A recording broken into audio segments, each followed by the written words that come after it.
warmest welcome to our sweetest, happiest, and most loving couple of the year, Mr. John Drexler Matro and Mrs. Maricel Quintanilla Matro.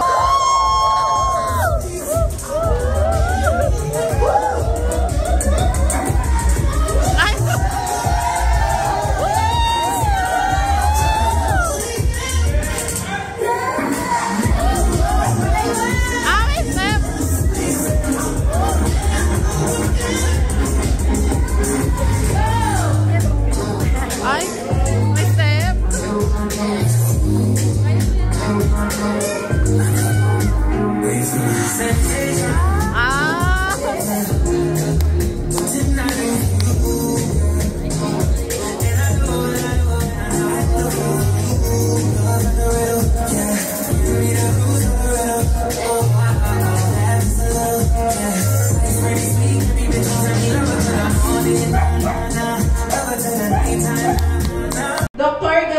Gabriel, mga nagagandahan natin, mga gaga po ang mga ninong at ninang. Dr. Crisaline Hebreo, Miss Annalisa Rojas, palakpakan po natin sila. Mr. Bienvenido and Mrs. Sarah Acuña, Mr. Michael and Mrs. Jenny Gonzaga, Mr. Sherwin and Mrs. Emmy Cruz. Yung mga wala po dito, babanggitin ko rin po. Honorable Alex Advincola and Mrs. Nerissa Advincola, Honorable Homer Sakilayan, Honorable Raimundo Ramirez, Dr.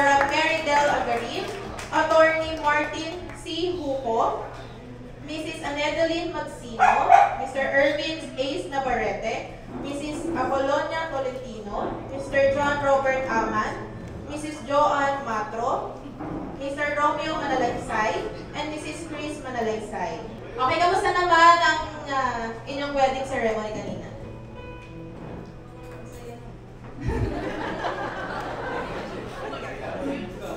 Bakit gano'n? Bakit gano'n yung sagot? Hindi naman kayo nag-away before and after ceremony. Okay, so 99% ng guests dito ay excited at gusto marinig kung ano ba ang inyong wedding vows. To my dearest lady, first of all, I love you. I tell you often that you are my answered prayer. I remember praying to God, asking Him to give me a love that always brings forth. The love that feels like home, the love that is right, and the love that I no longer do pretend. And God answered, when you are ready, when you are healed, and when the time is right, I'll alert you, make it happen. And who would have thought that at the most unexpected time, I finally met you? The one who always chooses to stay despite the fights, the one who never gets tired of loving and kissing me. Pangako, hindi ka na mag-iisa. Pangako sa akin, you will be heard. You can tell me everything, cry if you want to, love if you need to. And before you face mountains all alone, starting today, you don't need to worry. We will conquer it together.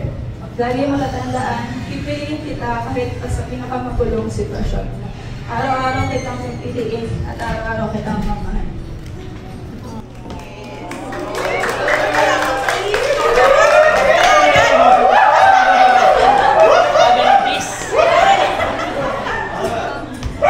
Hello. Hi, Lady. Thank you, Marcel, to be my wife. When you need a friend, I will be your best friend. When you need help, I will be there for you. When you need care, I will support you. When you want to try something new, I will encourage you every day for the rest of my life.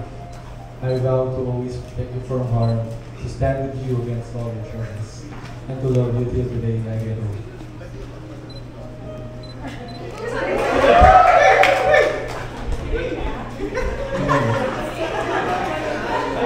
Grabe naman talong dalawang hindi makapag-hintay ng kiss. Kiss ng kiss. Dalawa na kayo Okay, so how many dozens of children are you planning to have? One. 1 dozen. One basketball team.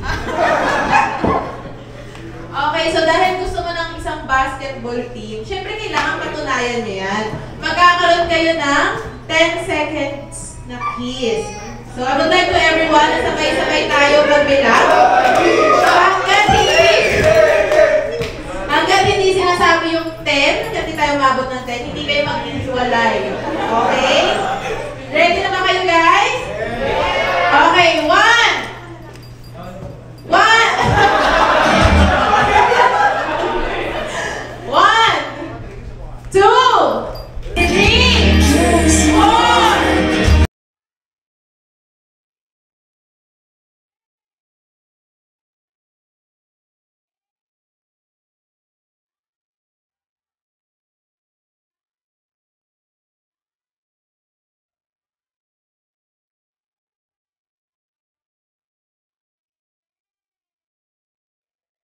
Congratulations, Aisel and Tracy. Who is in charge of the wedding preparation? Sino kaya sa tingin nyo ang mas focus or mas hands-on sa preparasyon ng kasalang ito? Is it the groom, the bride, or both? Talo ang groom!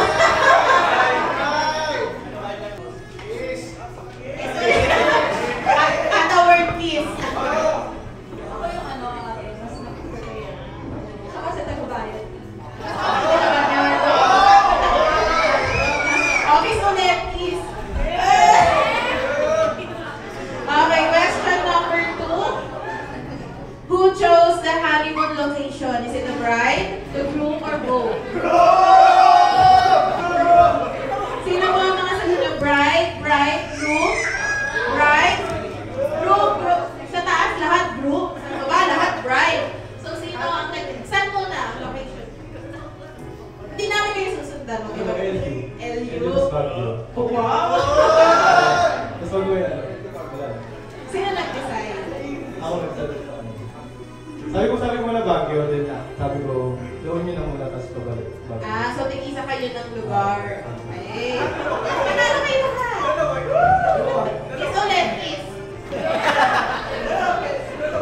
Okay, sino naman ang mas madalas magsabi ng I love you? Si Grom? Ay, bakit Grom lahat? Paano yan talo yung bride? Sino nga ba at bakit? Hindi ako. Masukit ka eh. Okay, last question. Sino ang mas madalas manuyo o mag-sorry? Right? Groom or both? Bakit gano'n? Parang may bias. Okay, groom ulit ang nanalo. Sino talaga? Bakit hindi naniniwala si JT? Laura, Isaline, Jeffrey. Baby and myself, thank you for making me a part of your special day. No? So, kasi hindi lang siya ako bisita. So, you're treating me as your second parent. Na sana naman, maging mabuti kayong mga anak. Kasi hindi ako dapat pa nandito kasi I'm already, 8 years pa lang pa naman ako married. So, hindi ko alam kung ano tuturo ko sa'yo. Pero siguro, sa 8 years na yon na dapat nasa Bible, be submissive to your husband. So, hindi ako submissive kasi strong personality ko, pero nandun yung love, loyalty, and then respect. And then sa times na kailangan mo talagang ipakitang mahina ka, yun ka nagiging submissive. Kilala ko ang toyo mo, kilala ko yung lakas mo. We are family in outpatient department hospital ng Imus. Nung nalaman ko na may someone na umaaligid sa'yo, at nag-message ako as second mother mo na, o tita mo na lang, tuwan mo na kay GBT, na talagang nagre-respeto siya sa mga taong mas kilala ka. So, saan na lang JT, tibayan mo, ganyan na siya. So, wala naman po sa pag-aasawa yan eh. Kahit legal na kayo, hindi mo mababago. So, yun lang. So, magmahalan kayo. And then, hindi po yan sa panahon na ang bilis. Nagulat lang kami kasi syempre, go pinakabata. So, ilinet po ka na lang namin. And then hindi naman ako manghihinayang na i-let go ka. Kasi kilala ko naman na mapupunta ka naman sa tama. Congratulations, JT, and best wishes, Maricel. Thank you po, Dr. Mayo. And for the Ninong, may I call on Mr. Bienvenido Acuña? Good evening po sa ating lahat. Masasabi ko ng best wishes po sa ating newlywed. At sana, konting away, lagi nyo dyan sa taas, gawin yung sentro ng Panginoon. So, yun lang, best wishes. Maraming salamat. Thank you po. Ladies and gentlemen, let's join Mr. and Mrs. Matro as they perform the traditional cake slicing ceremony. Newlywed, please make your way to the cake table.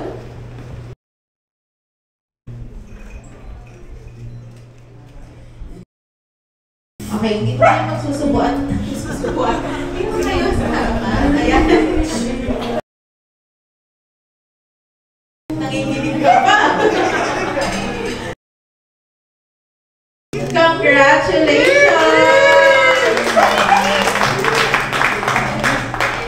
Sa Pakis daw, kiss! Ladies and gentlemen, we're now in the wine toasting ceremony. And with that, hindi nakarating, sayang, si Miss Jamila, she's a confidant to Aisel. So, papakinggan mo na lang yung message niya. This, una-unahin sa kasi nasa ko na natin sa sarili nakasama ako.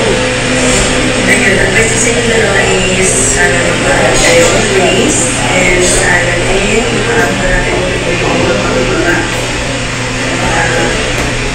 lagi ko isend na super tips sa inyo.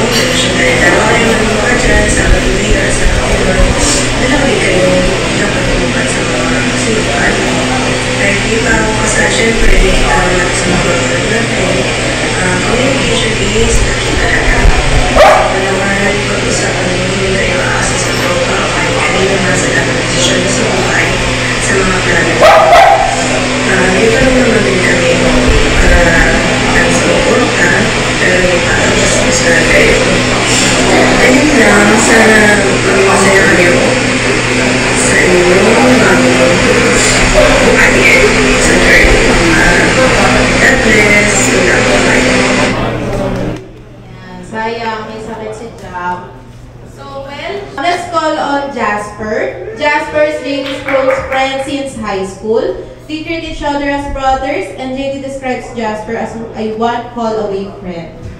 Asan si Jasper? Si Jasper, JD's best man. Ewan ko naman kung sa rin naman ako. Hindi ko lang sure. Sure talaga. Ako talaga dito. Sabi nila, kung gano'n daw katagal yung speech ng best man, ganun daw kabilis yung room sa bed. So, tayo na tayo guys. Mag-dose na tayo.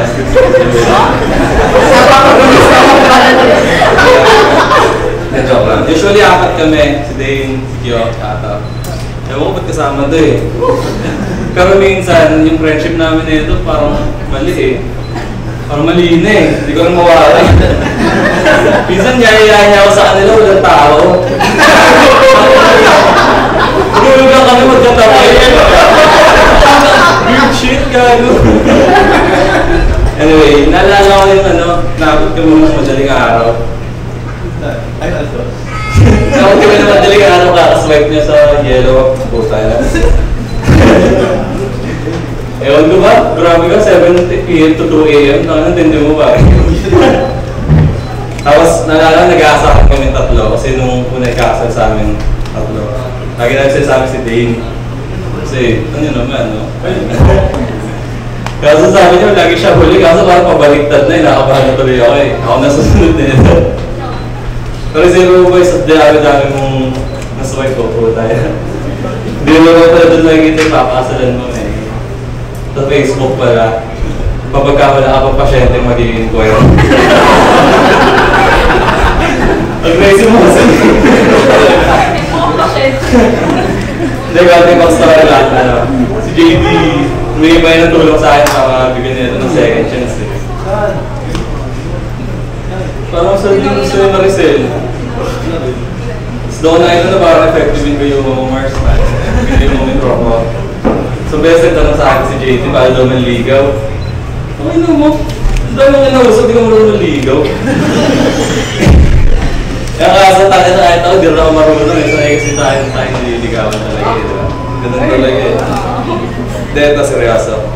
Nung dumating si Maricel kay JD, pansin ko naman tsaka namin mga kaibigan namin na mas lalong tumaas talaga. Mas lalong tumaas yung hairline niya. Siguro ito na. Wala kami pag ginawa nito, di tumawa ako na seryoso usap dito sa amin eh. Pero nung isang beses parang napag-usapan na namin ng seryoso shit. Oo, tapos ito ba ito? Parang sabi na lang niya, wala, ganun talaga, matanda na tayo. Sabi nga ni Maricel, si JD na yung best thing that ever happened to her. Kaya yun, lagi mo itatatak sa isip mo para maging reminder na pagmamahalin yung dalawa. Hindi na pwede yung ikaw na lang palagi may decision. Kasi kahit anong decision mo, siya pa rin yung masusunod. Kaya mo na lang din ako sunod para wala tayong pinag-aawalan. Tsaka para sa'yo naman Maricel, kung mag-aaway kayo, siguro sasagot ka na lang ng calls, reply ka, ganun. Kasi ako naabala eh. Minsan 23 miss ko, so di ba lang kung ano eh, advice ko sa kanya, gusto ko na paiyakin, sige umiyakan na lang, comfort kita, like that na lang. Weird, di ba? Dahil lang, grateful naman ako sa'yo na ikaw yung naging partner mong propa namin. Kasi parang nakangiti na yung gago eh. Dating buglutin yun eh. Parang bigla na naman nangagat. Tsaka lagi niya lang tatandaan na nandito ako, kami yung mga tropa, tsaka families niya. Lagi para sa iyo dalawa. Tsaka sa mga panahon na hindi mo alam kung samahan natin si JD, lagi mo lang tandaan na sa apartment ko lang. Tsaka lastly, wish ko lang sa inyo more sex. More success. More success sa mga future goals niyo and congratulations sa inyo. So everyone, let's celebrate for Mr. and Mrs. Matrop. Yun. Thank you so much, Jasper. Na-practice ka rin ba? 1, 2, 3. Go!